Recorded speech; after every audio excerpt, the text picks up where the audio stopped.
Salut à tous, aujourd'hui on se retrouve pour une vidéo concernant le changement de la laine de roche dans le silencieux de la 125 WRE. Donc on en profite pour faire une petite vidéo. Après la vidéo de la peinture en poudre, pour ceux qui n'ont pas vu, n'hésitez pas à aller voir. La super peinture en poudre cuite au four du tube de fuite d'échappement. Maintenant on va faire le changement de la laine de roche. Donc on a deux silencieux, donc on en a un qui est un petit peu marqué ici. Donc on en profite pour le changer. Et en mettre un plus propre qu'on a trouvé. Et on va changer donc la laine de roche. Bon, d'avoir mis la peinture souple RA85 à l'intérieur des filetages, ça a complètement empêché la peinture de se coller dessus et ça a vraiment bien préservé les filetages. Alors, je vous mets en barre d'infos la vidéo sur cette peinture souple très étonnante. Donc c'est quand même bon à savoir pour tout ce qui est peinture époxy. Donc on a une variation dimensionnelle avec la peinture époxy, ça nous rajoute un petit peu d'épaisseur, mais ouais, super. Tout petit peu de graisse et on sera bon. Donc sur ce silencieux là on récupérera les caoutchoucs donc, ils sont sertis. Là il suffit de pousser ici de le retirer là, voilà, et on le sort comme ça. Pareil de l'autre côté, voilà, ça c'est réglé. Donc celui-là c'est celui d'origine, donc il est marqué là et là. Donc on va pas s'embêter avec ça. On change, on passe sur l'autre. Bon, on va essayer de tirer le tube perforé avec un croc là. Les crocs à joint spi et entre autres. Essaye de pas s'arracher la main.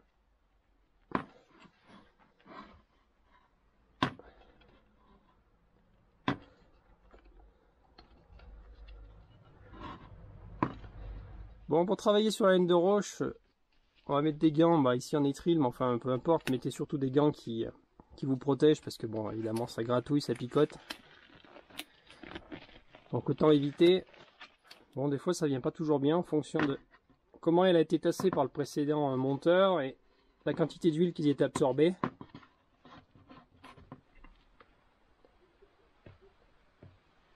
Ah, elle est vraiment pas vieille celle-là. Celle-là, elle est pas vieille. C'est dommage, l'autre était plus vieille, mais bon, tant pis. Tant pis, tant pis.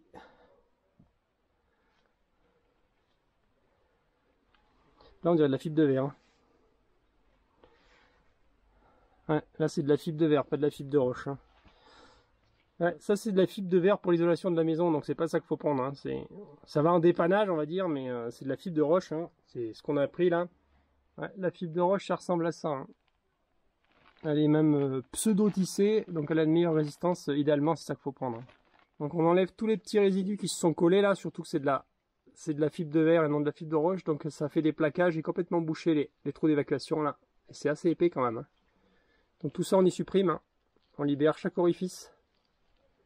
Donc là, c'est complètement bouché par la fibre de verre, c'est pas adapté, elle s'est huilée, elle s'est plaquée. Donc là, toute cette partie ici, elle n'évacue plus les gaz pour faire absorber les vibrations sonores. Donc déjà là, ça fonctionne plus sur ce côté-là.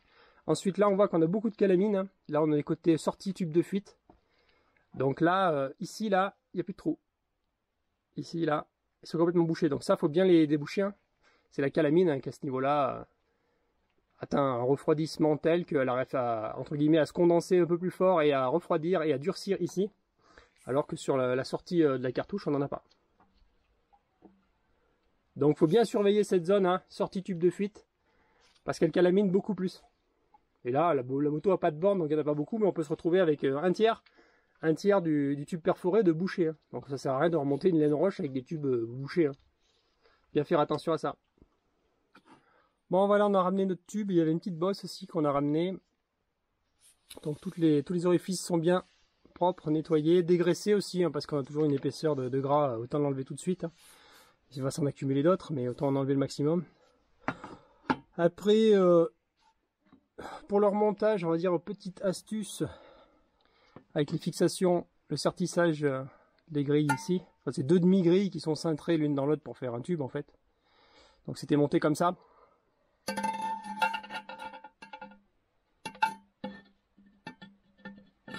Hop, comme ceci. Bon, ils verront rien là. voyez rien? Ouais, ok. Donc c'est monté comme ça. Voilà. Et il se trouve à peu près là. Donc moi j'ai tendance à les remonter comme ça. Avec les fixations, c'est de la soudure. Voilà. C'est de la soudure en fait sur le côté. Parce qu'en généralement on a un tout petit peu plus de hauteur en haut et en bas là. Vu la forme ovale. Sachant que là on est cylindrique sur de l'ovale. Donc si on le met comme ça. Donc avec les fixations ici. Les deux sertichages de côté. On a un tout petit peu plus de hauteur ici pour absorber le son. On a un tout petit peu. C'est un détail. Hein, ça, si vous le mettez dans l'autre sens, ça n'empêchera pas de fonctionner. Mais on a tendance à... Voilà. Perso, je fais comme ça. Vu que là, il y a moins de sorties, puisque c'est serti. Il y a toutes les sorties. La majorité de la sortie se fait en haut et en bas. Donc on gagne un tout petit peu d'épaisseur sur le volume d'absorption. Voilà, c'était la petite astuce. Bon, maintenant, on va couper... notre laine de roche si besoin, je sais même pas, parce que là on est sur une cartouche vraiment énorme, hein. Donc on en parlait dans les commentaires, et les cartouches énormes comme ça, sur des tubes de fuite, c'est fait pour améliorer le couple, donc sur les enduros c'est vraiment parfait.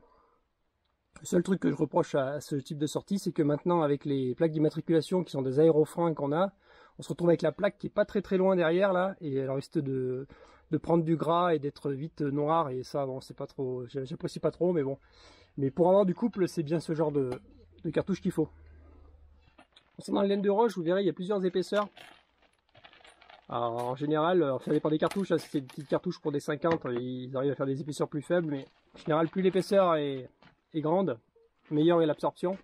Tout en sachant que le secret, entre guillemets, d'une bonne sonorité, c'est la compression de la laine d'absorption. Donc, il n'en faut ni trop peu. Trop peu, on va vite avoir un plaquage qui va se faire. Au niveau de la grille, ça va pousser, au niveau du tube, ce qu'on appelle le tube mitraillette, ça va pousser, venir se plaquer contre la paroi, on va avoir une zone de vide qui va se charger d'huile, donc on va avoir, il n'y aura plus d'absorption, ça va se plaquer, ça va faire une feuille et juste épaissir le pourtour de la cartouche alu. Si on le comprime trop, bah là on a vraiment plus l'effet d'absorption et ça sort direct, ça fait même presque plus de bruit. Une fois que ça s'est nappé d'huile ici et que c'est devenu dur, on a plus de dureté, ça calamine et en fait on fait presque plus de bruit que sans. Donc il faut arriver à trouver le juste milieu. Le juste milieu, voilà. La comprimer, mais pas trop, pour qu'elle puisse rentrer. Et surtout, sachant qu'au début, il faut qu'elle soit un tout petit peu trop comprimée et elle se décomprime par la suite. Donc 70 par 50, là on est pas mal du tout. Reste à voir maintenant au niveau de la compression. Comment on peut comprimer ça. Sinon pour couper, hein, on coupe avec des ciseaux à dents. Des ciseaux avec des petites dents comme ça. C'est beaucoup mieux pour couper tout ce qui est fibre. Donc là 50 cm, on est vraiment parfait. Puisqu'il en dépasse un petit peu du tube. Et il va venir donc en rentrer dans le tube de fuite, là, ici, et ici, dans le cône de sortie, il va venir en rentrer également. Donc là, on est vraiment parfait. Maintenant, il reste à voir pour le niveau de la compression sur la longueur, combien on va l'enrouler. On va voir. Donc on le répartit bien sur la largeur ici, comme on est autant de chaque côté. Et on commence à plier ici en deux. Un petit peu plus même là.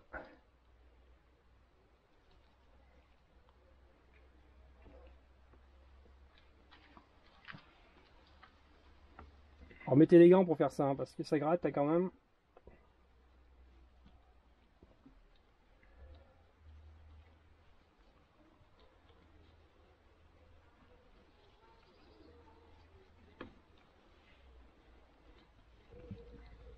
Il faut être bien plaqué sur la première couche, hein.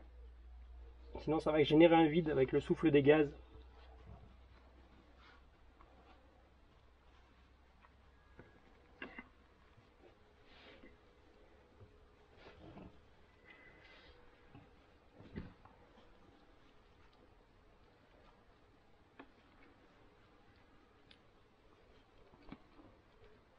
Alors là, on est vraiment sur une taille faite pour de la grosse cartouche, hein. On est vraiment sur les grosses Yamaha 4 temps là. C'est pareil, hein. On a vraiment des cartouches identiques. Le problème, c'est qu'on va enrouler du cylindrique et on va mettre ça dans quelque chose d'ovale. Donc il faut en tenir compte quand on le roule, appuyer un peu plus à certains endroits. Et on essaye de bien se rappeler la position des fixations. Après c'est un détail, hein, mais avec le doigt, là, je sais où est ma jonction. Pour pouvoir le mettre dans le sens de ce que je vous expliquais tout à l'heure. Bien pareil, je dis c'est un détail, ça peut se faire sans, ça fonctionnera quand même. C'est juste histoire d'optimiser, hein, on cherche toujours à optimiser sur cette chaîne. Ben là, on va essayer de tout faire rentrer. Parce que je pense que c'est jouable. Alors quand on en est là, ce qu'on peut faire, c'est mettre un bout de scotch. Si on en a, histoire de le tenir, surtout si on est tout seul. Pour garder la compression.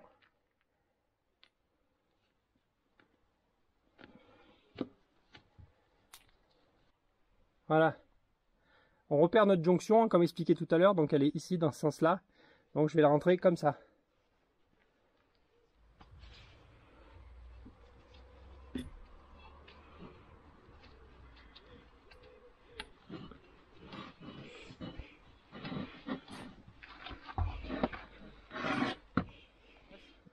Voilà, donc on voit là, ça force légèrement, mais alors très légèrement. Il suffit juste de pousser et ça rentre.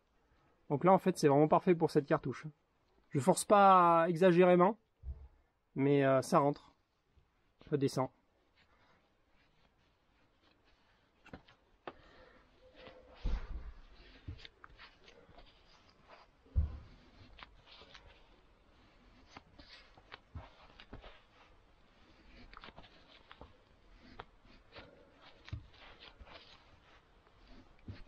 Au fur et à mesure qu'on avance la fibre à l'intérieur, hein, faire attention parce que ça a tendance à le pousser ici, à faire un espèce de cône. Bon, le cône, ça nous arrange, faut pas qu'il y en ait trop. On laisse bien se mettre en place tranquillement. Et voilà, le cône qui déborde pas trop là, parce qu'il va falloir qu'il rentre dans le cône du tube de fuite après derrière. Donc il faut pas que ça s'exagère non plus, donc on appuie un petit peu comme ça, tout en resserrant là. Voilà, maintenant on peut enlever le scotch. Si on le laisse, c'est pas grave, hein. Ça sentira un petit peu le brûler pendant un moment, on n'en met pas beaucoup. Pour terminer,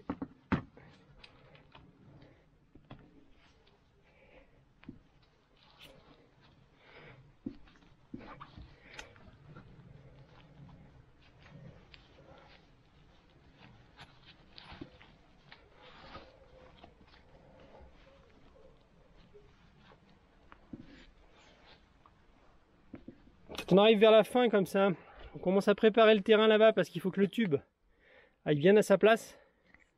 Donc on vérifie qu'on n'ait pas de fibres qui sont venues se coincer entre le tube et le tuyau perforé, hein, le tube de sortie et le tuyau perforé ici. Donc on pousse bien la laine pour pas que ça coince. Fini d'y rentrer au doigt sur les bords. Tranquillement.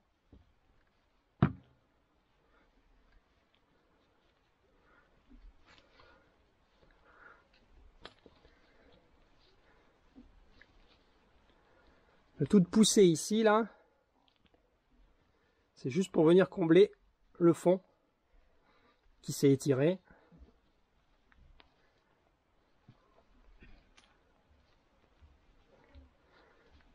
Voilà, on vient combler ici. Là, on a le tube, on le sent, il est parfaitement en place. Il n'y a pas de fibre qui est venue se coincer. Donc maintenant, on pousse pour venir remplir cette zone-là. C'est hyper important parce que là, on va vraiment venir chercher les dernières, le dernier son, les dernières ondes vibratoires qui viennent se canaliser là et rebondir ici. Donc entre cette zone-là vide et cette zone-là remplie, il y a une énorme différence, hein. On finit en venant taper gentiment pour pas déformer l'alu, hein. C'est juste venir remplir le bord.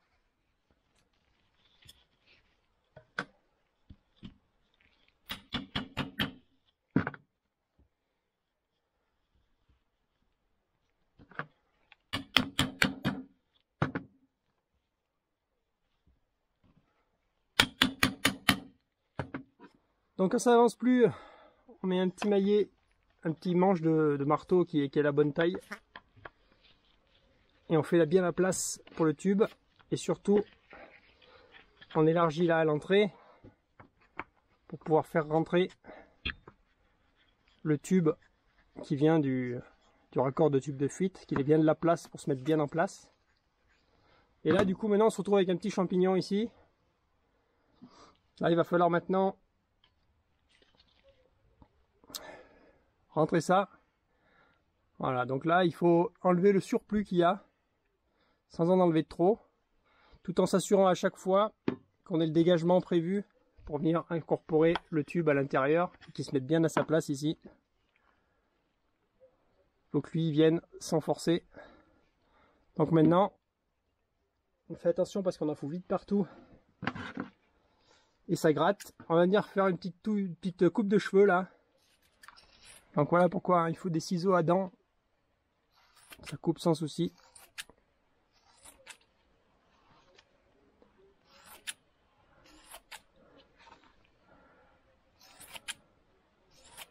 Donc là on enlève en fonction de ce qui doit venir rentrer, hein, donc ici, hein, attention qu'il vient comme ça. Donc là voilà, il faut qu'on fasse une partie conique et moins haute.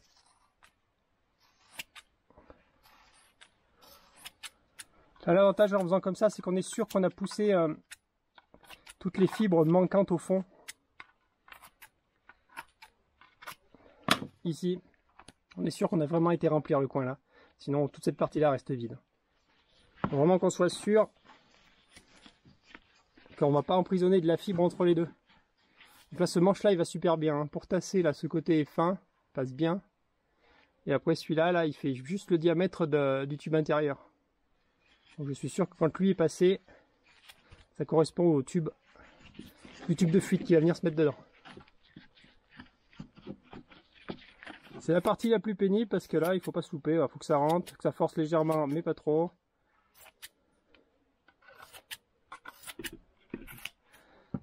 Parce que si on en met vraiment trop, et à un moment, on n'arrive plus à la fin à pousser.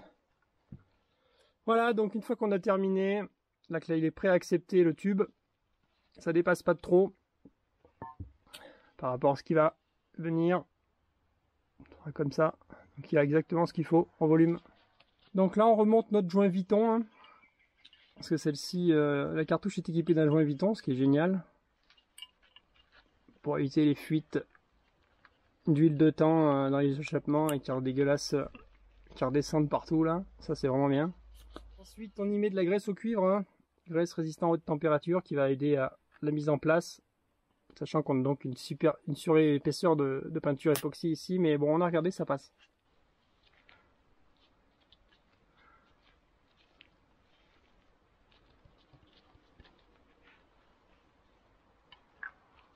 Bon, j'en profite de ce moment de la vidéo pour vous dire qu'il y a donc vous pouvez souscrire à la chaîne, hein, vous avez le bouton rejoindre en dessous, et vous avez des vidéos exclusives hein, qui sont réservées aux seuls membres.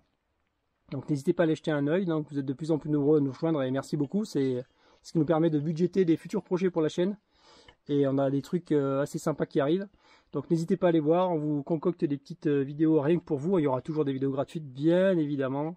C'est pas ça le problème, c'est juste une histoire de financer des projets un petit peu sympas qu'on a en tête.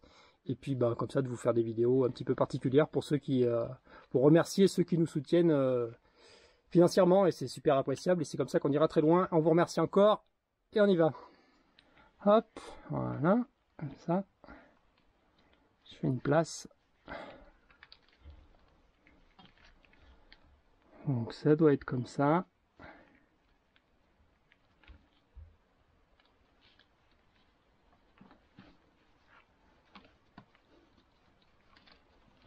On fait tout le tour, on pousse avec le doigt, tout ce qui doit rentrer dedans.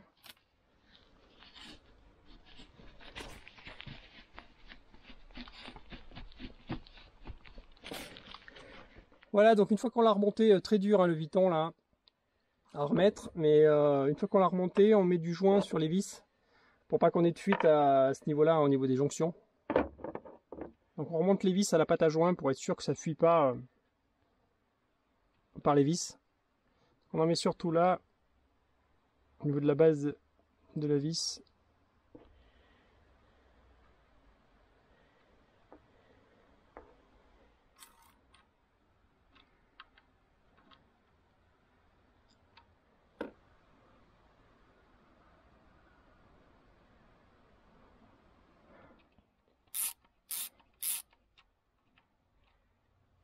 Là tu viens pas faire frotter la douille, sinon tu vas faire une grosse marque sur l'alu. Pour ça tu la décolles un peu. Pour pas venir abîmer l'aluminium. Pas besoin d'y serrer trop fort. Voilà, on a notre pâte à joint qui sort, on la nettoiera après.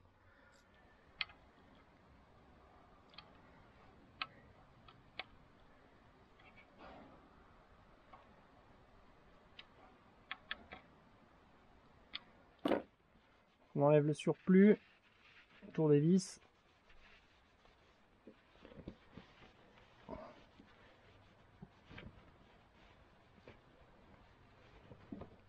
Bon, maintenant, qu'est-ce qu'il nous reste?